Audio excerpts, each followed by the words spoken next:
Assalamualaikum warahmatullahi wabarakatuh.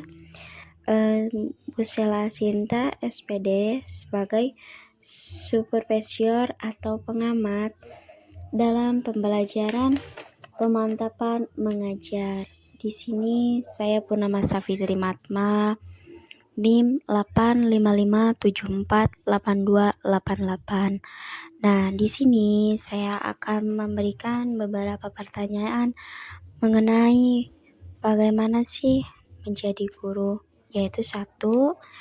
Bagaimana cara terus meningkatkan kualitas mengajar dan belajar sebagai seorang guru. Nah, saya ingin bertanya kepada Bu Sheila sebagai supervisor saya. Waalaikumsalam Ibu Purnama. Cara meningkatkan kualitas mengajar dan belajar itu 1.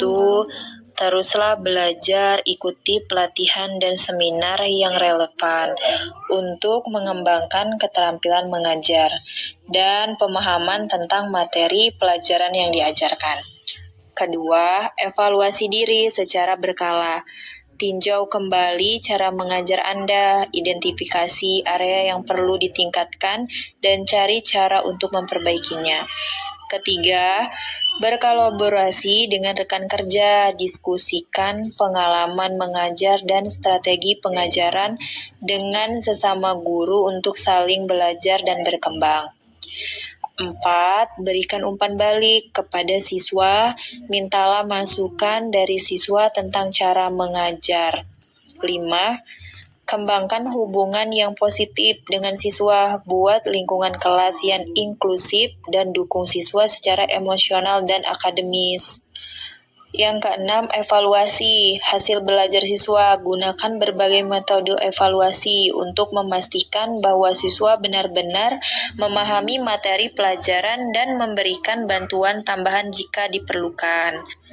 Yang 7 itu tetap terbuka terhadap perubahan, selalu cari cara baru untuk meningkatkan pengajaran Ibu sesuai dengan perkembangan dalam pendidikan dan kebutuhan siswa. Ada pertanyaan selanjutnya, yaitu yang kedua, bagaimana cara mempersiapkan diri untuk belajar di berbagai tingkat pendidikan? Nah, di situ saya ingin menanyakan kepada Ibu Sheila Sinta. Cara mempersiapkan diri untuk belajar di berbagai tingkat pendidikan itu, yang pertama, pelajari kurikulum, pahami kurikulum yang berlaku di tingkat pendidikan yang Anda ingin ajarkan. Pelajari tujuan pembelajaran, materi pembelajaran, dan metode evaluasi yang digunakan. Yang kedua, peroleh pemahaman yang mendalam tentang perkembangan anak, pelajari terhadap perkembangannya, fisik, emosional, sosial, dan kognitif. Anak-anak pada setiap tingkat pendidikan ini akan membantu Anda merancang pembelajaran yang sesuai dengan kebutuhan mereka. Yang ketiga, perkuliahan adalah salah satu hal terpenting untuk menjadi guru di bidang pendidikan. Keempat itu praktik, amati kelas yang diajarkan, guru-guru yang berpengalaman di tingkat pendidikan yang Anda inginkan. Yang kelima, kembangkan keterampilan, yaitu pelajari cara mengadaptasi materi pelajaran dan metode pengajaran untuk memenuhi kebutuhan individu siswa di berbagai tingkat keterampilan dan minat. Yang keenam, bangun koneksi dari guru-guru yang sudah berpengalaman mengajarkan di tingkat pendidikan yang Anda inginkan dan belajar dari pengalaman mengajar mereka. Yang terakhir itu, selalu minta umpan balik bagaimana dan kinerja pada guru-guru yang sudah berpengalaman. Oh, begitu ya Bu, cara mempersiapkan diri untuk tingkat pendidikan. Nah, selanjutnya pertanyaan yang ketiga, bagaimana cara membangun jaringan profesional dalam komunitas pendidikan, Bu?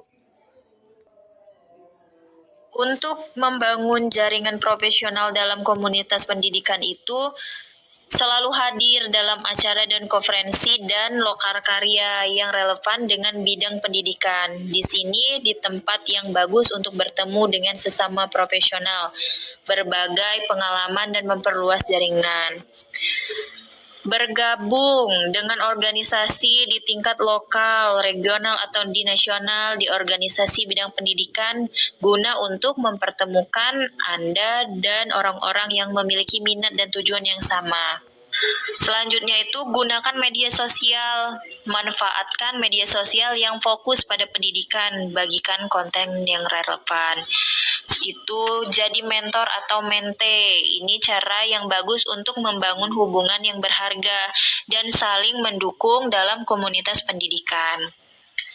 Untuk yang terakhir itu tetap terbuka, proaktif, jalani hubungan dengan orang-orang yang Anda temui dalam kegiatan pendidikan sehari-hari, sesama guru, orang tua siswa, atau staf sekolah. Terbuka terhadap peluang untuk berkolaborasi dan memperluas jaringan Anda dan sekitar komunitas pendidikan lokal Anda. Terima kasih Ibu Selar Sinta yang telah menjawab beberapa pertanyaan dari saya dan telah membantu saya dalam praktik pemantapan mengajar. Semoga pengalaman Ibu dan cara-cara Ibu yang memberitahu saya bagaimana menjadi guru yang lebih baik dapat bermanfaat bagi saya.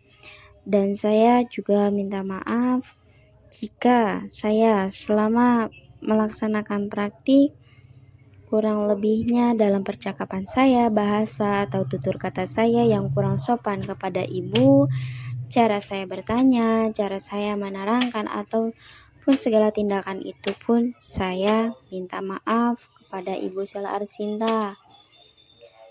Dan terima kasih kepada rekan semua yang telah membantu saya dalam melaksanakan praktek PKM ini.